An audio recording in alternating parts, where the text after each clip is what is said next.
proposal to defy the president's unconstitutional order. And this is coming from somebody who's very pro-vaccine. I was vaccinated as soon as possible. I've encouraged everybody to get the vaccine, or pretty much everybody to get the vaccine. And the notion that the federal government has the ability to force every business in America with over 100 employees. By the way, I'm not sure why it's over 100 employees. Theoretically, it should be every business in America because you can get infected anywhere, right? But every business in America with over 100 employees to either force its employees to vaccinate or force them to test every week or fire them, presumably.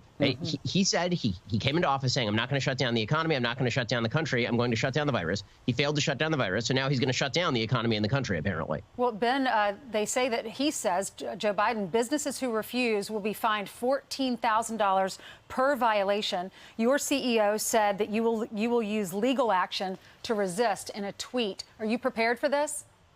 We are. I mean, we are staffing up right now on the legal side. We are already getting any lawsuit ready that needs to be gotten ready. We have to see the actual regulations, know the details of that lawsuit. What we can tell you is that the provisions that Joe Biden is going to be citing under OSHA are wildly overbroad. And frankly, I think that he's made a huge tactical legal blunder here. I think there's every possibility that something like this goes to the Supreme Court level, and suddenly we see a complete rewriting of the administrative state because Joe Biden couldn't get his act in order, and so he decided to issue a tyrannical and authoritarian order here.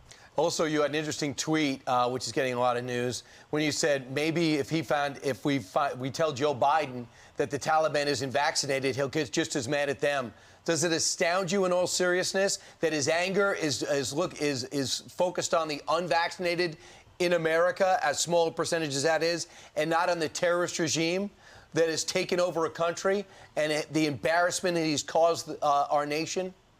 We're not even a year into this presidency, and this is a failed president on every level, and so he's attempting to redirect all of the ire at his presidency at your fellow Americans. You're supposed to be angry at your neighbor for unvaccinating if you're vaccinated, even though Joe Biden himself yesterday said that your unvaccinated neighbor effectively poses no threat to you. Instead, Joe Biden wants you to be angry at that neighbor as opposed to him. Here's the reality. If you don't like lockdowns, if you don't like mandates, look at the person who's attempting to issue the lockdown and the mandates, the person who's attempting to control American business top down, who's attempting to control every school in America top down. Maybe you should direct your ire at that person, not the person living next door.